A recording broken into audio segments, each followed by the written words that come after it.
Hello दोस्तों, मेरा नाम है देवेंद्र। आज की वीडियो में बात करने वाले हैं पब्लिक सेक्टर बैंकिंग में स्टेट बैंक ऑफ इंडिया। ये डिटेल में आज हम बात करने वाले इस टॉपिक के ऊपर। इंडियन बैंकिंग सिस्टम का टॉपिक है ये। और अगर आप इस रिलेटेड और वीडियोस देखना चाहते हो तो प्लेलिस्ट हमारी बनी हुई है। साथ ही साथ और भी वीडियोस आपको मिल जाएगी वहां पर। हर वीडियो के नीचे आपको नोट्स मिल जाएगी डिस्क्रिप्शन में। चलिए बिना कोई देरी के शुरू करते हैं। सबसे पहले स्टेट बैंक ऑफ इंडिया का हिस्ट्री समझते हैं। क्या समझते हैं? तो देखो, स्टेट बैंक ऑफ इंडिया कहाँ से आया था। इवोल्यूशन बिफोर, पहले 1921 से पहले बात करते हैं। 1921 से पहले एक थ्री बैंक थे। Presidency bank of Bombay, Calcutta एक बैंक था, और एक मद्रास बैंक था। जो स्टेट के नाम के बैंक थे ना, वो ये थे।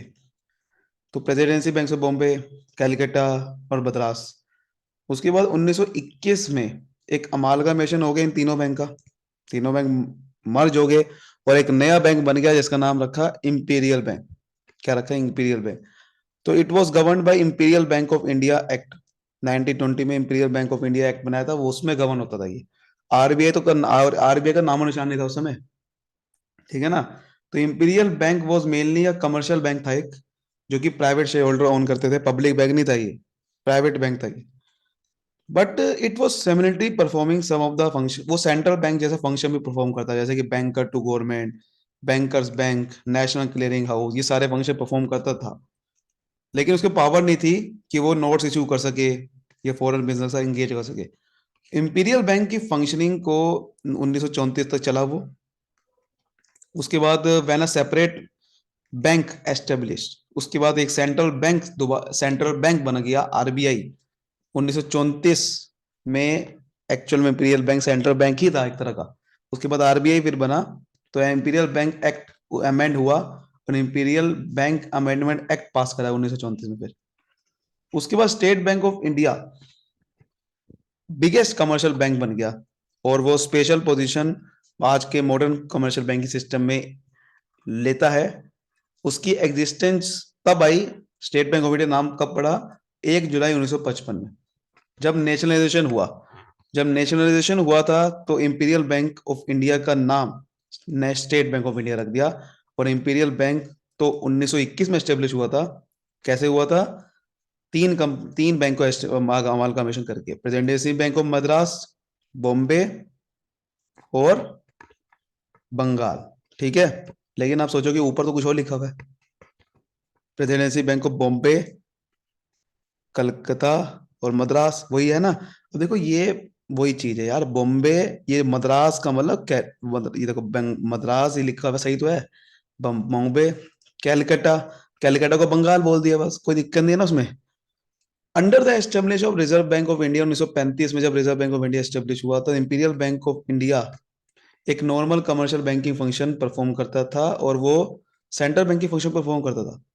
वो बैंकर टू गवर्नमेंट था, बैंकर बैंक था, ये हम समझ चुके हैं। लेकिन आरबीआई के बाद सेंट्रल बैंकिंग आरबीआई के बाद चलेगी। सो 1955 में on the recommendation of rural credit survey committee, imperial bank was nationalised और उसका नाम स्टेट बैंक ऑफ इंडिया रख दिया। State Bank of India act बना दिया फिर 1955 में। तो फिर उससे रिलेटेड गवर्न होता है। ठीक है? आरबीआई के बाद imperial bank central banking function left कर चुका था। आरबीआई बन गया था ना उसके बाद। तो देखो, ऑर्गेनाइजेशन अब कैसी है स्टेट बैंक ऑफ इंडिया की। ऑर्गेनाइजेशन कैसी है? सबसे पहले कैपिटल की बात करें तो capital, authorise capital State Bank of India के 20 करोड़ होनी चाहिए। और वो 20 लाख शेयर ऑफ 100 ईच में डिवाइड है। इशूड कैपिटल 5,60,000 है। ठीक है? सॉरी, 5.6 करोड़ है। शेयर उसके आरबीआई हेल्ड करता है सारे। इंश्योरेंस कंपनी भी हेल्ड करती है, जनरल पब्लिक भी हेल्ड करती है, क्योंकि ये पब्लिक सेक्टर बैंक है। क्योंकि नेशनलाइजेशन हो गया था ना, तो पब्लिक सेक्टर बैंक बन गया था। तो at the end of March 2001, उसकी जो paid up and reserve capital थी स्टेट बैंक की, वो 13,461 करोड़ थी। 2001 की बात कर रहे हैं हम यहाँ फिलहाल अभी। तो स्टेट बैंक ऑफ इंडिया की 20 करोड़ की साथ ही ऑथराइज कैपिटल थी। इशूड कैपिटल 5.6 करोड़ थी। लेकिन अब देख सकते हो कि अब पेड़ वगैरह कितनी हो चुकी है। मैनेजमेंट की बात करें तो management central board of director के कंट्रोल में है। 20 मेंबर उसके है। उसके अंदर ब्रेकअप करे सेंट्रल बोर्ड को, क्या क्या आता है सेंट्रल बोर्ड में भाई? चेयरमैन है उसके अंदर, वाइस चेयरमैन है जो कि सेंट्रल गवर्नमेंट अपॉइंट करती है, बिकॉज ये गवर्नमेंट बन गया है ना बैंक ये। तो सेंट्रल गवर्नमेंट ने उसको अपॉइंट कर रखा है चेयरमैन वाइस चेयरमैन को, consultation with RBI. 2 managing director central board ने अपॉइंट करे हैं सेंट्रल गवर्नमेंट से अप्रूवल के बाद। 6 डायरेक्टर को प्राइवेट शेयर होल्डर ने इलेक्ट किया है। 8 डायरेक्टर को नॉमिनेट किया है सेंट्रल गवर्नमेंट ने विद कंसल्टेशन ऑफ आरबीआई, ठीक है। और उसमें से not less than 2 special knowledge होनी चाहिए उसको, working in cooperative institution of the rural economy. उसमें से 2 डायरेक्टर कम से कम ऐसे होने चाहिए जिसमें रूरल इकोनॉमी की नॉलेज हो। 1 डायरेक्टर को नॉमिनेट सेंट्रल गवर्नमेंट ने किया है और 1 डायरेक्टर को नॉमिनेट आरबीआई ने किया है। ये उसका ब्रेकअप है। सारा कुछ सेंट्रल गवर्नमेंट ज्यादा करती है। 8, लेकिन उसमें 6 डायरेक्टर ऐसे हैं जो कि प्राइवेट शेयर होल्डर ने द्वारा इलेक्ट किया है बस। इसके सब्सिडरी बैंक की बात करें, सब्सिडरी यानी कि जिसका कंट्रोल आरबी स्टेट बैंक ने उसका शेयर 51% से ज्यादा खरीदा हुआ है, 51% कम से कम खरीदा हुआ है, तो उसके control state Bank of India के पास रहता है आज सब्सिडरी का, तो सब्सिडरी बन जाती है वो। पेरेंट कंपनी एसबीआई है लेकिन ये सारी सब्सिडरी है। तो थोड़ा सब्सिडी एक्ट 1959 के बाद मेजर, क्योंकि देखो 1959 में एक्ट पास हुआ था स्टेट बैंक से, उसके बाद मेजर एसोसिएट बैंक थे पहले ये सारे, उसको सब्सिडरी बैंक बना देता। हालांकि अब ये सारे बैंक मर्ज हो चुके हैं एसबीआई के साथ ही, ठीक है।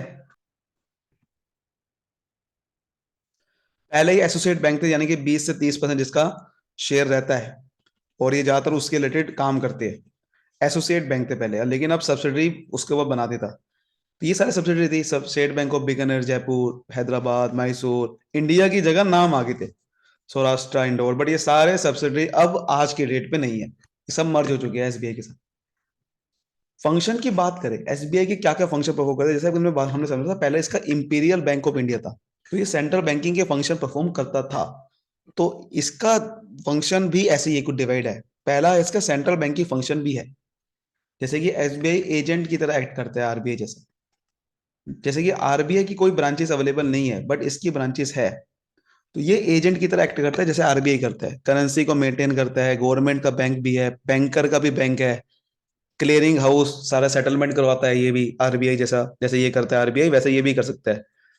तो उसमें ही आपके सारे फंक्शन है, तो एक एक करके सारे पॉइंट देखो लिखे हुए। मेंटेनिंग द करेंसी, तो अपनी करेंसी को मेंटेन करके रखता है आरबीआई की, क्योंकि ऑफिसर तो है नहीं बड़ी बड़ी सिटी में, आरबीआई के ऑफिसर है तो बड़े बड़े सिटीज में ही है सिर्फ, but branches of SBI are available in every country. तो एसबीआई वर्क रूरल में भी करता है, अर्बन में भी करता है। तो आरबीआई मेंटेन करता है करेंसी एसबीआई के साथ, क्योंकि एसबीआई की ब्रांचेस ज्यादा है, तो करेंसी को एसबीआई के साथ मेंटेन करके रखता है वो आरबीआई। तो currency is withdrawn from these branches when ever required by RBI. RBI को जैसी ही कोई जरूरत होती है, कोई करेंसी चाहिए, करेंसी को एसबीआई के साथ रखता है वो, और जब करेंसी की जरूरत होती है तो एसबीआई से निकलवा सकता है, क्योंकि एसबीआई की ब्रांच हर जगह पे। गवर्नमेंट बैंक है ये भाई, जैसे कि गवर्नमेंट का बैंक है, गवर्नमेंट अपनी मनी सेव कर सकती है एसबीआई के साथ, ठीक है, on behalf of government. Government के बिहाफ पे ये मनी रिसीव कर सकती है एसबीआई, डिपॉजिट भी करवा सकती है। गवर्नमेंट के बिहाफ पे चार्जेस कलेक्ट करने हैं कोई, अगर जैसे टैक्स कलेक्ट करना है, पेमेंट करनी है, वो भी करवा सकती है। लोन एडवांसेस भी देती है गवर्नमेंट। बैंकर का भी बैंक है, कमर्शियल बैंक का भी बैंक है ये, कमर्शियल बैंक का भी अकाउंट होता है एसबीआई के साथ, जैसे आरबीआई के साथ अकाउंट होता है ना कमर्शियल बैंक का, वैसे ही एसबीआई के साथ भी होता है। तो बैंक को सारे बैंक को रिजोर्ट करना पड़ता है एसबीआई के, अगर कोई हेल्प लेनी है बैंक को, वो एसबीआई के सब एसबीआई के बजाते हैं when they face financial shortage, ठीक है। कोई अगर डिस्काउंट करना है बिल कमर्शियल बैंक ने, वो भी करवा लेता है।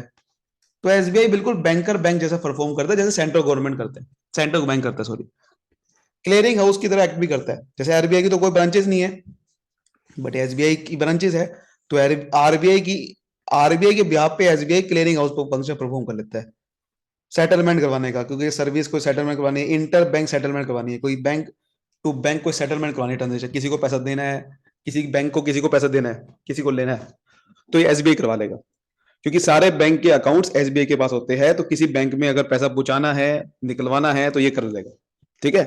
समझ आ गई बात, किसी बैंक को कोई मान लो पैसा देना है तो वो एसबीआई दे देगा, क्योंकि एसबीआई के पास सभी बैंक के पास अकाउंट है, सभी बैंक के अकाउंट होते हैं। तो ये सबसे बड़ी बात है, ये सेंट्रल बैंक जैसे फंक्शन परफॉर्म करता है। बाकी जनरल बैंकिंग फंक्शन है, वही सारे बैंकिंग फंक्शन जो कि होते हैं, डिपॉजिट एक्सेप्ट करना, अकाउंट खुलवाना, सिक्योरिटी स्टॉक्स ये सब रखना, एसबीआई गिव वही एक्सेप्टिंग करना, बिल्स ऑफ एक्सचेंज को ड्रॉ करना, लेटर ऑफ क्रेडिट को इशू करना, सर्कुलेट करना, सिक्योरिटी में इन्वेस्ट करना, सारे वही चीजें हैं, देखो गोल्ड और सिल्वर में खरीदना बेचना, इमूवेबल प्रॉपर्टी को खरीदना बेचना, डिवेंचर सिक्योरिटी या शेयर डिवेंचर को अंडरराइटिंग करना, ये भी इसका काम होता है, शिपिंग फाइनेंस करना, फैक्टरिंग सर्विस प्रोवाइड करना, बैंकिंग स्कीम देना, बड़े सारी वो ये सब चीजें है वही सारी। तो ये थी आज की वीडियो के लिए। आई होप ये सब चीजें अच्छे से आपको समझ में आई होगी। वीडियो को लाइक करिए, फिर सब्सक्राइब करिए। Thank you so much, all the best, मिलते हैं अगली वीडियो तक, बाय बाय, थैंक यू।